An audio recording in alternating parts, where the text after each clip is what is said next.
Assalamualaikum warahmatullahi wabarakatuh. Jumpa lagi dengan saya di Pak Syaf Channel. Apa kabar sobat semuanya? Semoga sobat tetap dalam keadaan sehat dan tetap semangat ya.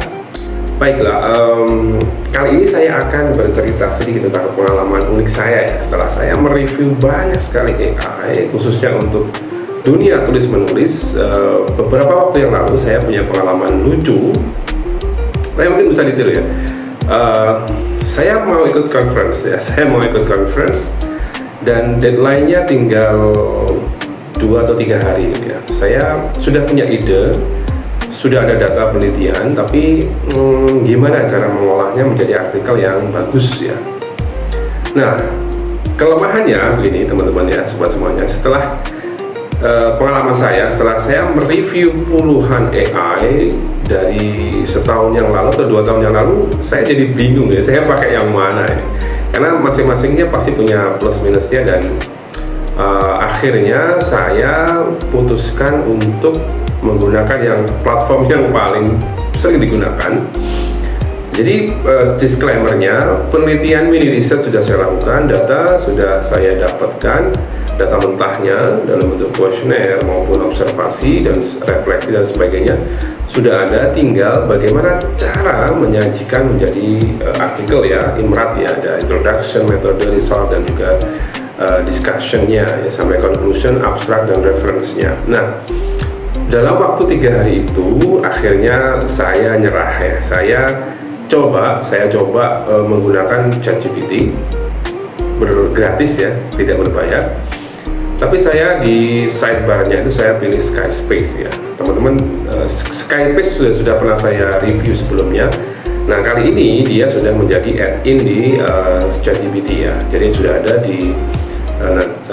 di sidebar-nya, ada Sora, ada Skyspace, dan juga ada Video ya, ada video gitu ya, video apa namanya, untuk generate video. Nah, prompt-nya nanti bisa saya ini ya, prompt saya simple sekali, tidak berhalaman-halaman seperti para prompt engineer, tapi kebutuhan saya memang mini research dan tidak terlalu detail, tidak terlalu berat ya, karena memang mini research. Ingat tadi datanya sudah ada ya. Saya minta dia membuatkan biasa saya buka ChatGPT yang biasa ya, jangan lupa login ya. Kemudian saya pilih Skyspace, promptnya ya, misalnya saya ingin menulis sebuah artikel berjudul, nanti saya tunjukkan judulnya apa. Nah, terus kemudian buatkan saya mulai dari introduction-nya apa isinya, misalnya fenomenanya, problemnya apa, research gap-nya apa, novelty-nya apa, research question-nya apa, dan tujuan penelitiannya apa. Nah, kita serahkan dulu aja ke dia ya, bebas ya. Oke, jangan lupa ini ya, batasan katanya, misalnya kita buat 500 kata ya kan, introduction. Oke, kita buat jadi saya di Skyspace itu, sobat semuanya, langsung saya jadi itunya ya, jadi draft prompt pertama itu langsung saya copy, saya pindah di sidebar Skyspace-nya untuk ke apa namanya, paraphrasing ya, meskipun inilah AI semua ya. Saya paraphrase, oke, selesai. Saya copy paste, saya simpan di draft, di Word gitu ya, pelan-pelan ya. Kemudian methodnya saya minta dia dengan judul ini, buatkan saya metodologi yang berisi tentang misalnya konteks, kemudian ada metodologi penelitian yang pas saya gunakan untuk penelitian ini, meskipun saya sudah punya draftnya. Kemudian partisipannya ini, kemudian data analisisnya bagaimana, data koleksinya apa, instrumennya apa saja, dan juga data analisis seperti apa. Oke, dia buatkan, saya terima dulu, saya klik, saya terima, saya pindahkan ke draft 1 saya. Nah, oke, selesai. Kemudian ini saya biarkan dulu ya. Saya ya kemarin ini proses yang sangat cepat sekali. Saya biarkan dulu, belum saya baca ulang. Nah, kemudian selanjutnya saya lihat ya draft ini. saya baca lagi dari awal. Ya ada beberapa yang perlu saya perbaiki, ada beberapa yang saya buang, saya hilangkan karena istilah dalam marketing itu redundant ya, berlebih-lebihan, kemudian run on sentences dan sebagainya itu saya beberapa part saya buang karena sebelumnya di Skyspace itu saya juga menggunakan fitur AI Writer ya. AI Writer itu ketika kita paste satu kalimat, dia bisa menambahkan paragraf-paragraf yang terkait dengan kalimat itu ya. Ya itu syaratnya kalau kita terima ya dia akan terus memberikan suggestion seperti itu. Nah setelah jadi, oh ternyata ini kok tidak nyambung dan sebagainya, ya itu peran kita sebagai human untuk menentukan, oh ini saya tidak pakai ini, saya tidak pakai itu. Oke. Draftnya selesai. Untuk ini saya fokus ke introduction dulu. Nah, untuk mencari citation-nya, saya akhirnya di Skyspace juga bisa. Dia juga bisa langsung kita kasih prompt, support me with the relevant citation, latest relevant citation, itu juga dia memberikan beberapa alternatif. Tapi biasanya agak lama dan juga beberapa tidak ada versi PDF-nya. Kenapa harus ada PDF-nya? Karena saya harus menambahkan ke Mendeley untuk citation manager-nya. Nah, solusinya saya pakai Perplexity.ai. Nah, dari topik awalnya itu misalnya kemarin saya nulis tentang microlearning gitu ya.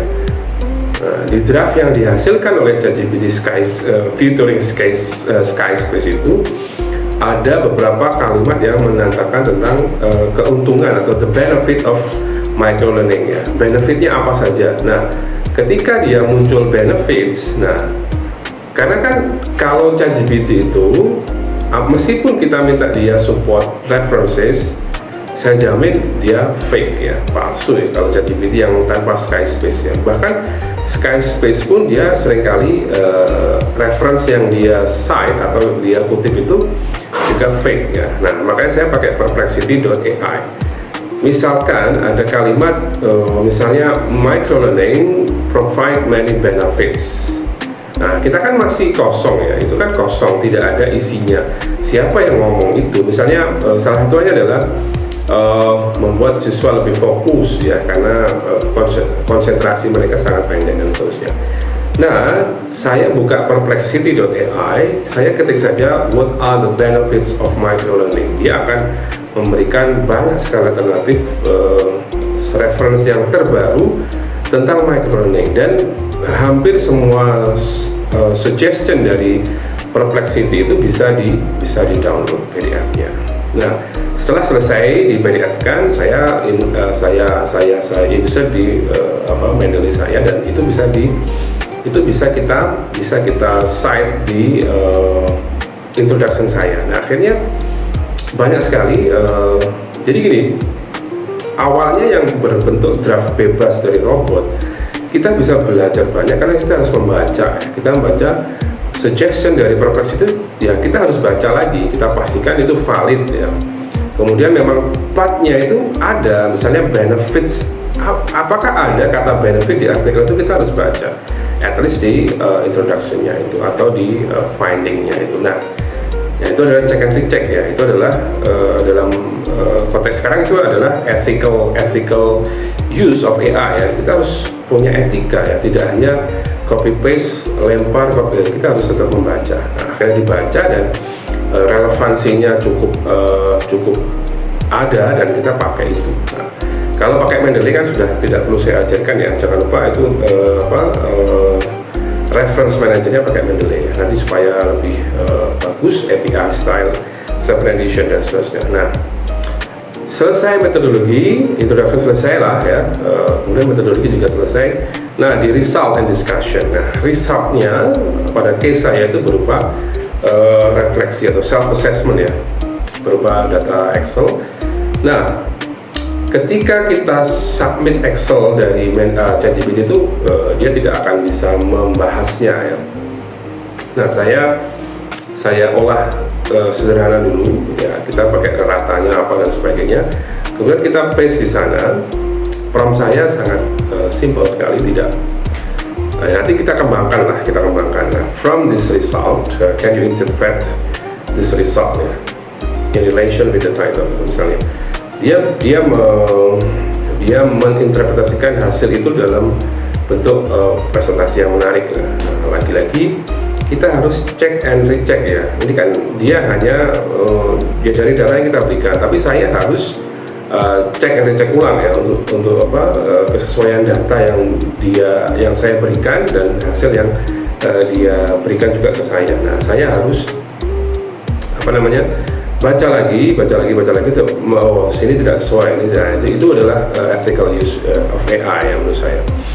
Selesai di resultnya, nah di discussionnya, nah di point discussion itu kita harus compare and contrast dengan penelitian atau yang di part reviewnya. Nah, saya lupa di bagian setelah introduction itu ada review literature. Nah, di sini saya juga menggunakan Skyspace karena di sini ada literature review fiturnya dan juga Perplexity ya. Sebenarnya pakai Answer This juga bisa, tapi saya prefer kedua ini karena lebih nyaman di sana. Itu juga sama prosesnya. Nah, di discussion itu juga kurang lebih mirip ya. Bagaimana dari finding atau result yang didapatkan itu, bagaimana kita compare and contrast. Misalkan dari sekian banyak siswa yang mengikuti proses pembelajaran menggunakan microlearning itu, ternyata digital literasinya sekian ini. Nah, ini hasil penelitian saya ini itu relevan dengan penelitian siapa? Apakah mendukung penelitian sebelumnya, menolak penelitian sebelumnya, atau apa? Nah, untuk mencari ini kan kita juga harus browsing di Google Scholar juga bisa, kita paste saja keywordnya apa. Nah, nanti kita dapatkan, nanti kita baca kita bisa pakai banyak sekali AI. Kita juga bisa paste di ChatGPT misalnya, tolong summarize this analysis, itu juga bisa, atau saya bisa pakai Perplexity lagi atau Skyspace. Nah, ketika di discussion selesai, nah itu kurang lebih draft artikel 1 sudah selesai. Artinya imratnya sudah selesai, tinggal kita membaca lagi dari awal sampai akhir. Nah, ini kalimatnya kok nggak nyambung, ini nggak jelas. Nah, ini peran kita sebagai manusia untuk humanizing the text ya. Kita harus memanusiakan teks itu. Dan itu tidak gampang ya, karena memang sense dari writing as an art itu kelihatan di sana. Nah, saya coba step by step, saya baca per line by line ya. Oh, ini kok nggak nyambung, ini kalimatnya nggak tepat, kita ganti lagi. Kita di sini saya tidak pakai AI sama sekali, saya pakai kemampuan saya sendiri untuk link ya. Minimal dua objektif yang harus dijaga, yaitu unity, kesatuan dari teks itu terjaga, dan juga coherence-nya ya, bagaimana artikel saya itu mudah dibaca, enak dibaca. Dengan cara apa ya, transisi antar paragraf itu nyambung ya. Itu kalau menurut saya lebih nyeninya itu dikerjakan oleh manusia. Itu part yang menurut saya cukup menyenangkan ya. Jadi kita bisa mengevaluasi karya robot itu dengan sense kita sebagai manusia, dan akhirnya selesai artikelnya dalam waktu ya seminggu lah. Jadi kalau di konten saya sebelumnya, misalnya Answer This membuat, atau Aether itu membuat artikel dalam waktu 5 menit bisa, tapi ya hasilnya akan sangat tinggi. AI's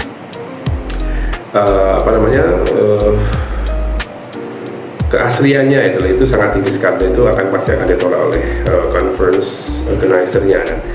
Nah, ini teman-teman, kalau saya summarize itu saya pakai ChatGPT, pakai Skyspace. Untuk reference-nya saya pakai Perplexity.ai, Mendeley pastinya, dan saya kira itu ya, 3 itu cukup lah, asalkan data penelitiannya sudah ada ya, jangan mengada-adakan. Itu bahaya. Itu yang bisa saya share kali ini. Saya tidak mengajari untuk cheating ya, tapi kalau zaman sekarang kita tidak optimizing these tools, itu sangat rugi sekali ya. Boleh kalau mau ideal, ini juga idealis menurut saya.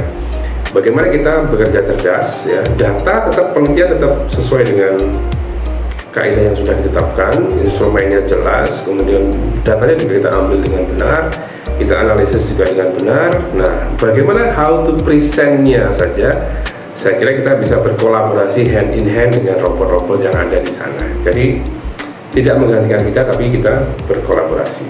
Saya kira itu yang bisa saya sampaikan kali ini.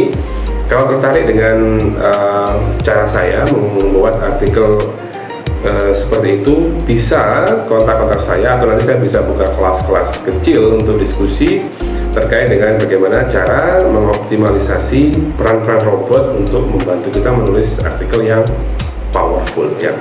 Simak terus video saya di Pak Syaf Channel. Jangan lupa like, comment, share, dan subscribe sebanyak-banyaknya. Wassalamualaikum warahmatullahi wabarakatuh.